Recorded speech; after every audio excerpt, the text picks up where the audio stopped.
over my dead body. I'm not going. You can do what I like. Now, a lot of people refuse to go. Right? If you don't go, they take your furniture out of your house, put it on the pavement. Now you got to go look out for yourselves. People are totally crazy. I remember the bulldozers came. Guys running around. They had to run for their lives. People only protested. They shot 2 of our youngsters in the back. Meet Palle Bo, a digital nomad from Denmark on an epic journey around the world. Welcome back to the Radio Vagabond and Cape Town. My name is Palle Bo, and in this episode, we're going driving.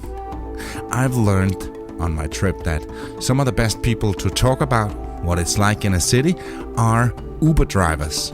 So in this episode, we're gonna do just that. This is the Radio Vagabond podcast. A lot of Uber drivers here in Cape Town are from other countries. 3 of the 4 I speak to in this episode are from other countries: Congo, Malawi, and first Philip from Rwanda. He's got a cool Rasta haircut with dreadlocks, and he's lived 8 years here in Cape Town. Yeah. Okay. Yeah. So now I'm just driving Uber. I used to driving the taxi before, and the Uber came, and I joined the Uber, and then I see now it's better life in the Uber. Yeah. And it's a cool car, cool music, and cool hair you have. All right, thank you so much. Yeah, I appreciate it. I'm a Rasta. I like shave clothes, and I also like to smoke weed. Oh, yeah. Yeah, that's my best thing. Yeah. What's the best thing about living in Cape Town? The best thing is to live in Cape Town, but just only Cape Town, the city is no much crime. And No much what? No much crime like hijacking. No, crime. Yeah, crime. And the police in the city, if you lost it, they give you ask it, they help you. And it's a clean city, it's a beautiful city, mountain and the beaches. So Cape Town is the best city. Yeah, and a lot of people, they have the impression that in Cape Town you get robbed, you get killed, that it's a violent place. That's what a lot of people think, that it's dangerous here. About that is not. It depends where you are. So and is everywhere in the world. So if you are in a CBD, around the city, you will never have any problem. But if you're in a township where like those people like Scottish staying, and yeah, of course you're gonna get a step and you're gonna get robbed. Yeah, and use your common sense. Don't walk down a dark alley in the middle of the night. Yeah, you cannot walking in the night in those areas. But in the town, people are partying from morning until tonight in the morning, right there on in the town, in the CBD. So in the town, if you stay in the town, you can walk anytime, anywhere you want, but not out of the town. My next Uber driver calls himself Anas, and like Philip, he's not from Cape Town. I'm not from Cape Town actually. I'm from Congo. You're from Congo? Yeah. How long have you been here? I've been here, it has been 6 years now. Okay. Anas agrees with Philip that it's a peaceful place. Yes, all over the world you find actually people being robbed, killed, violence everywhere actually. Even in US, in Australia, in England, you find the same situations. Maybe here there is an accent about that, but for peaceful I don't mean robbing or violent situation happening. I don't really mean that. I mean, according to where I'm coming from, you find civil war. There is no peace in the country. Politics is very, very extremely dead. It's actually what I meant about peacefully place. Oh, okay. Yeah. Okay. It's actually peacefully, and it's robbery and kind of crime and stuff like that. You find it everywhere, and it's actually how the world is growing. He came here as a refugee. He wanted to get away from the civil war in Congo. Exactly. And, even if you don't find all over the country, everywhere, the war going on, but some part of the country, like the east of our country, the southeast, the west is, you find like people fleeing, fighting, rebels everywhere.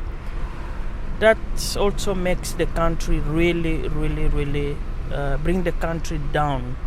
you won't find opportunity, you won't find work, and it's all actually those reasons that you find we decide actually to come here.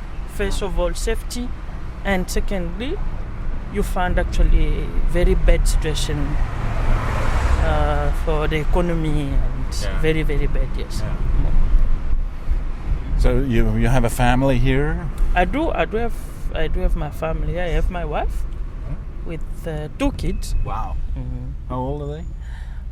One is actually 3 years today, and the second Birthday one, today? Birthday today, yes. Oh. They are busy celebrating. And you're here driving me? I said it's a kid party.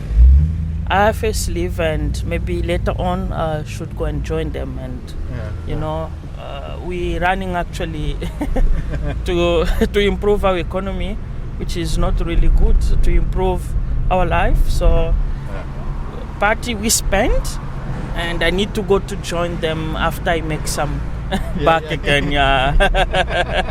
Yes, exactly. Well, I will be with them later on. Congratulations. Thank you. And one for your question, one is also 1 week today. So 3 years and 1 week. 1 week? 1 week, yes. We have a baby of 1 week today. Wow. Yeah. Getting back to Philip, I also asked him if there's something bad about being here. The worst things about living here is just about the price for the accommodation, which is went up, and like you can see like a 1-bedroom apartment to live, you pay like 5,000 per month, and those money you can see like in the majority of the people in Cape Town and people, they don't earning that money, so that's why you see it's quite difficult for the people to live in Cape Town. So you end up see some people living out of the town, where in a township, because of like they don't have kind of money to pay off the bill for the accommodation. Yeah, that's the worst things in Cape Town. But otherwise, Cape Town, any kind of job you do, you can still making a living. Yeah, but fortunately, Cape Town is getting more expensive. Yeah, I can feel that as well. And at the moment, I'm looking for a place to stay, and I can totally see that it's the prices have gone up. Where do you live yourself? I live in like 15 minutes from Cape Town CBD, which is they call Goodwood side.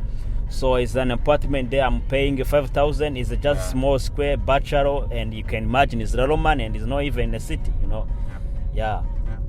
Thank you. You're welcome. This episode is brought to you in part by Hotels25.com. It's a website that helps you find the best prices on hotels and guest houses and hostels around the world. Hotels25.com. Here I am on the street waiting for the next Uber, and I just want to make a complete disclaimer. I am not sponsored by Uber, and I'm paying for these trips, and this is not a commercial for Uber, but I am a fan of Uber, especially here in Cape Town. I've had a few bad experiences with the normal taxis. One of them was when I came to the airport on this trip. I got into a taxi and I asked him how much would it be to take me to the city center, and he said 250 rand. And I said, well, okay. And then we started driving and he couldn't find his way. He got so lost several times, and it took a lot longer, and I was on the meter, so I paid extra for that just because he couldn't find the way, and I was not so happy about that. The second experience I had was when I was at a restaurant one night, and I knew from experience that it would be 30 rand in an Uber to take me to the apartment where I live. And I spoke to a taxi driver, and he said 60 rand, so exactly the double. And I said, no, I know that an Uber is 30 from here. And then he said, okay, I'll do it for 50. And I thought, yeah, instead of ordering an Uber and waiting for it, let me get into this taxi. It was right here, and 30 or 50, whatever. I got into the taxi, he drove me home, and then in my wallet I had 100 rand bill and I had 30 rand.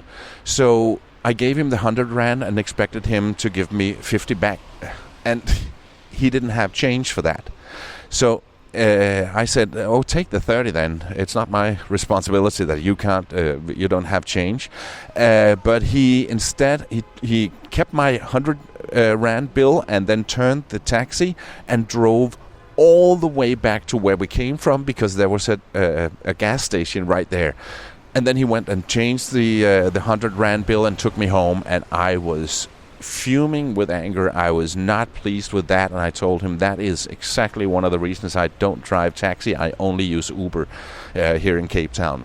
So that is just a quick explanation why this episode is not called something with taxi drivers. I'm sure there are a lot of honest, good, hard-working taxi drivers here in Cape Town, and I don't want to put those down. I just had a couple of bad experiences, and that's why I use Uber. I pay with the app, so I don't have to worry about change, and I put the address in so they know exactly where I'm going, and it's a fixed price. No matter if I get stuck in traffic, it's always the price that's in the app, so I know what I'm dealing with. So yeah, if the taxi companies here in Cape Town would have sort of the same system with an app where I can pay with the app and I put the address in, I would use that just as much, especially if it was around the same price. I don't have anything against taxi drivers, I'm sure, and I am not sponsored by Uber, so I just want to put that out there. My next driver is called, well, he better say it himself. Faisal Coughlin. Oh, that's a good name. Are you from Cape Town? Yeah, born and bred in Cape Town. When I ask him about the best part about living in Cape Town, he says the people. Cape Town's people are very relaxed. And they're not as violent as Johannesburg, for instance. Although there's a lot of crime in the local townships.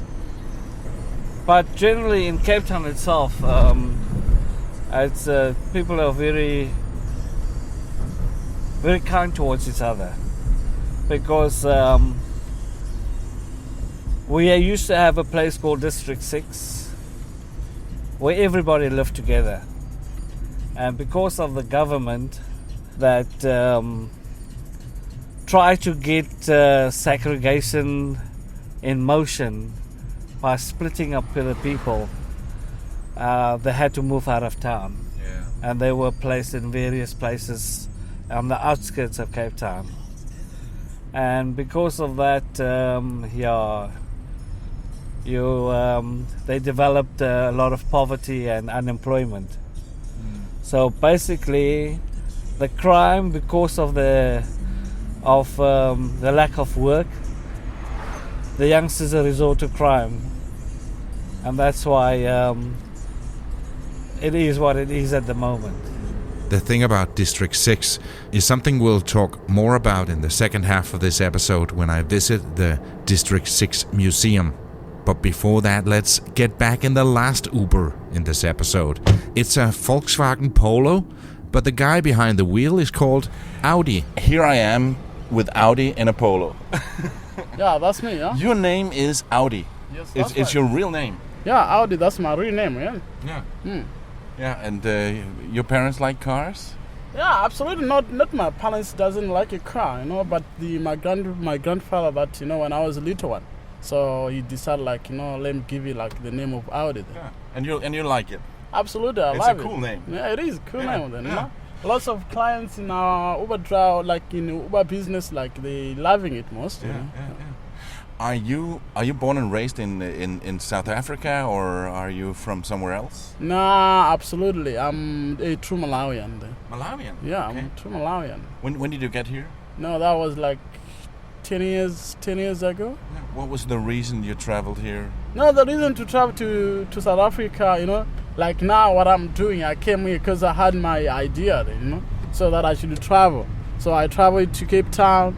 So my spending time in Cape Town just to do Ubering now. Yeah.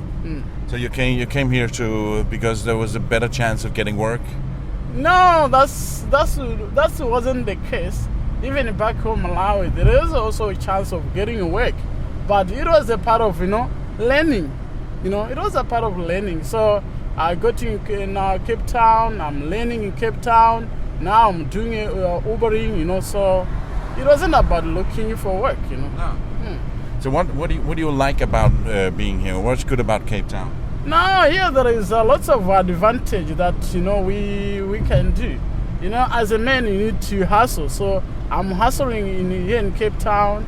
Here is where everything that I can see that I want is here in Cape Town. Yeah. And you got family here? Yes, I got a family as well. Yeah. So you're not planning on going back to Malawi? No, home is the best. I do tell to the clients that if someone asking me how is the Malawi, do you want to go back to Malawi? I do tell them that Malawi, that's the home, that's my home. So I always thinking to go back to Malawi. Yeah, a big part of your heart is still there. Yeah, sure. My feeling is there in Malawi. Yeah. This is the Radio Vagabond podcast. My name is Palebo. We'll be right back.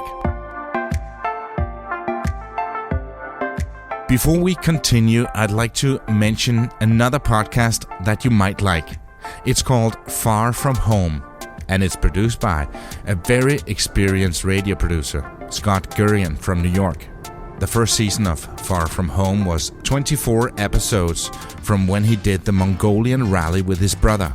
They drove 11,000 miles, almost 18,000 kilometers from London to Mongolia in a tiny old Nissan Micra that broke down all the time. Here's a clip from that season when they were in Turkmenistan. We'd been driving through the wilderness with rolling hills and mountains that extended as far as we could see in all directions, when suddenly we rounded a corner and saw the skyline of Ashgabat, Turkmenistan's capital city, off in the distance. That's impressive.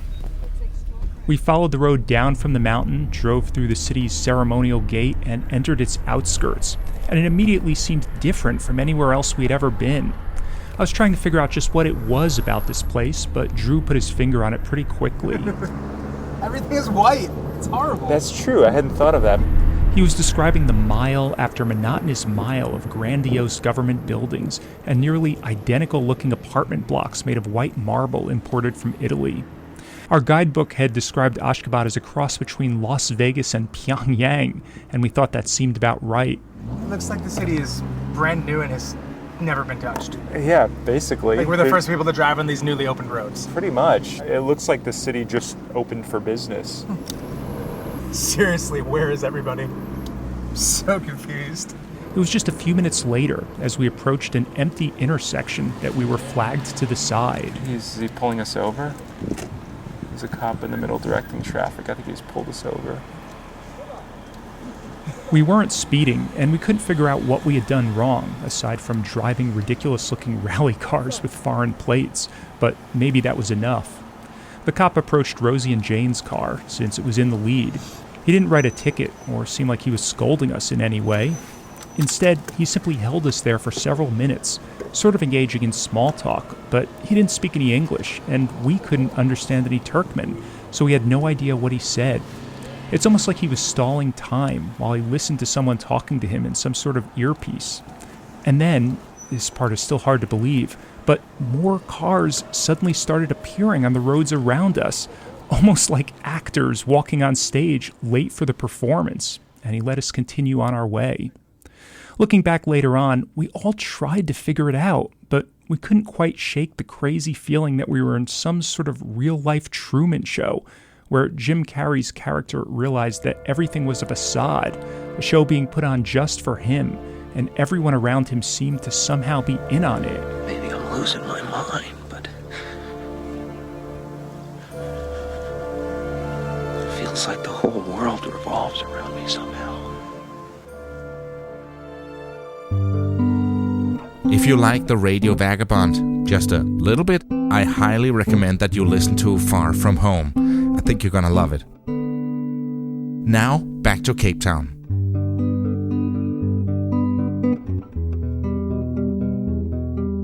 District 6 is a former inner-city residential area in Cape Town. By the turn of the century, it was already a lively community.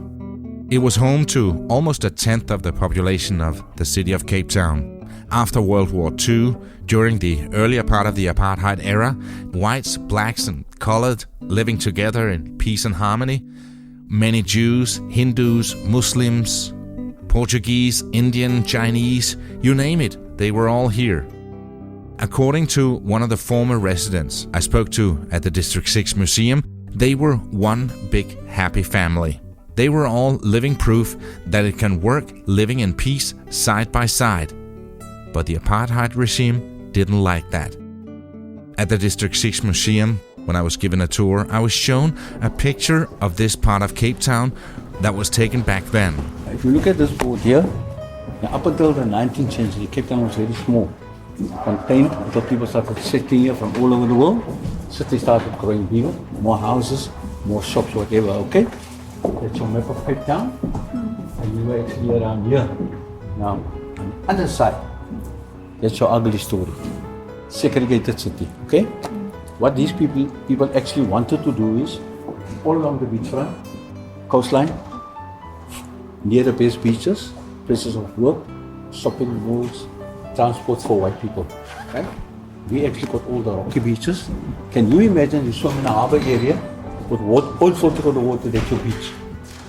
And a couple of meters from there was a pool. Board at the pool, Europeans only. And if I was found swimming in that pool in apartheid days, I would probably go to jail for swimming. Sick, crazy, which we never wanted. On February 11th, 1966, the apartheid regime declared District 6 a whites-only area, and they started removing the people and leveling the houses. The people were moved to what was called Cape Flatlands, at least 20 to 30 kilometers outside of the city center. At the time, it was in the middle of nowhere and totally undeveloped. See the mountains at the back?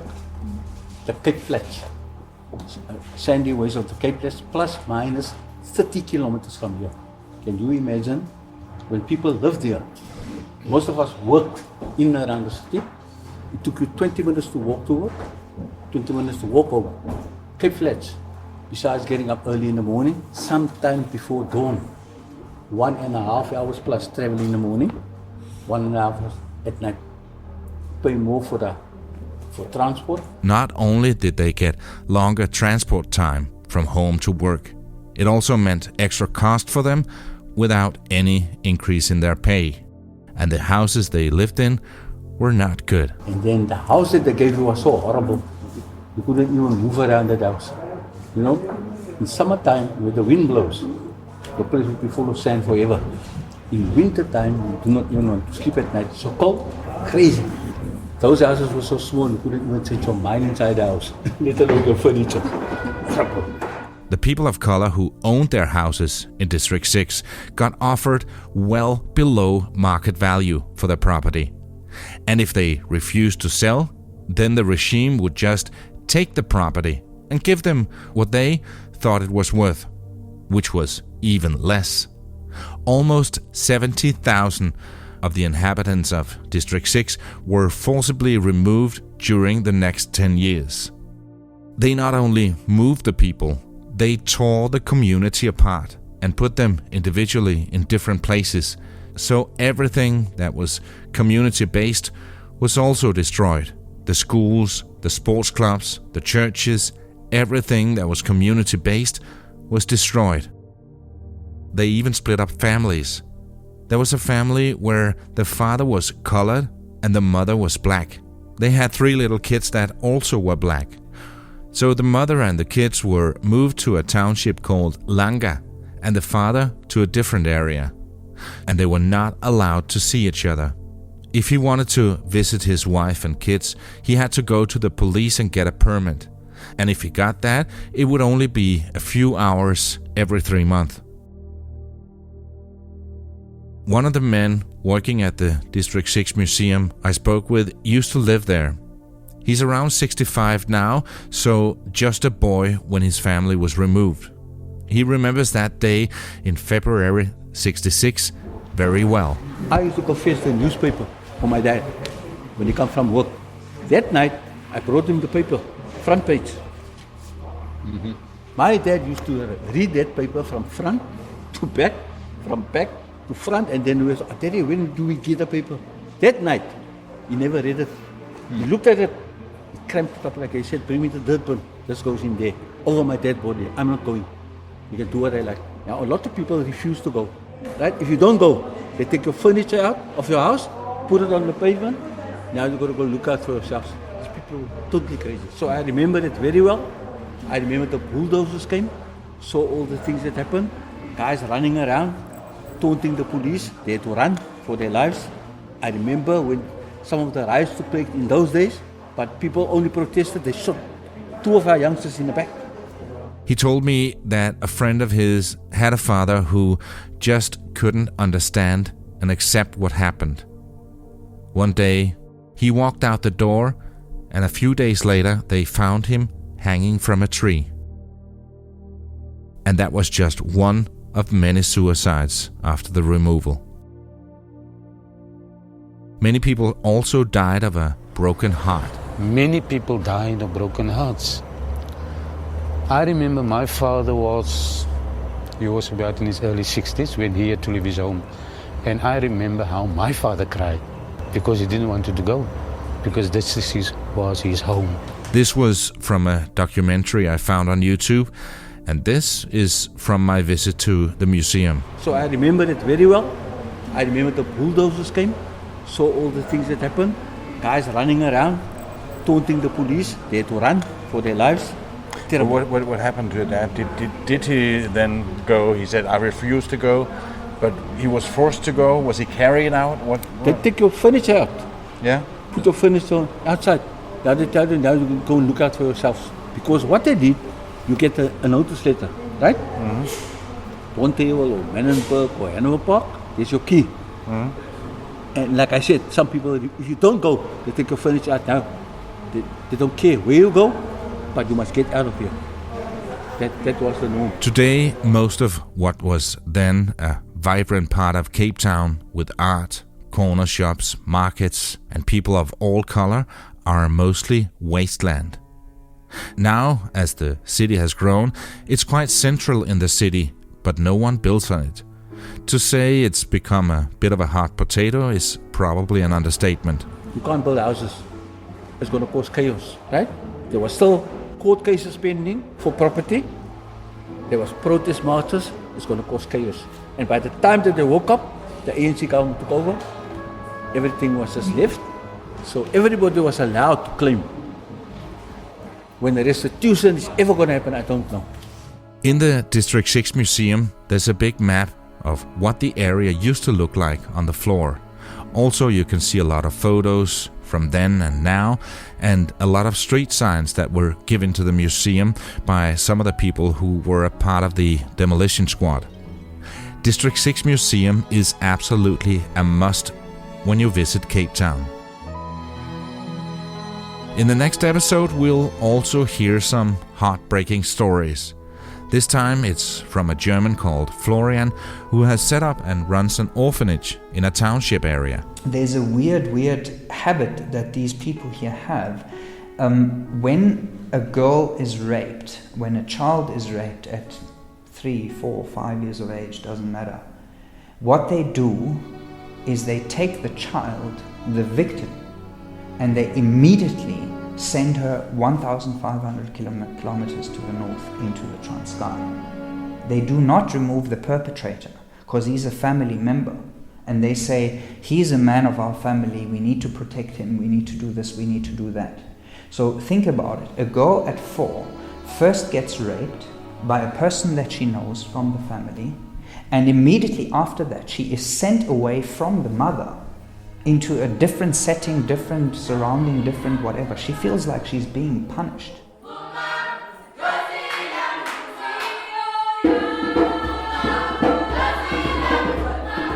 Florian does amazing work with these kids. One of them is around music. They have a choir and they tour around the world. I was lucky enough to be there as they were rehearsing. And in the next episode, you can join me to a private little concert. And I'm so looking forward to that. I'm also looking forward to Friday, where you get another interview with a traveler. This time it's my good friend Sean Tierney. He's also a podcaster, he's a traveler, and we sat down recently when I was in Bali and did 2 interviews. I interviewed him about his life and how he travels for this podcast, and he interviewed me for his podcast, the Nomad Podcast. And both episodes will come out in each our podcast feed this coming Friday. Produced by radioguru.co.uk and supported in part by hotels25.com. My name is Palle Bo. See ya.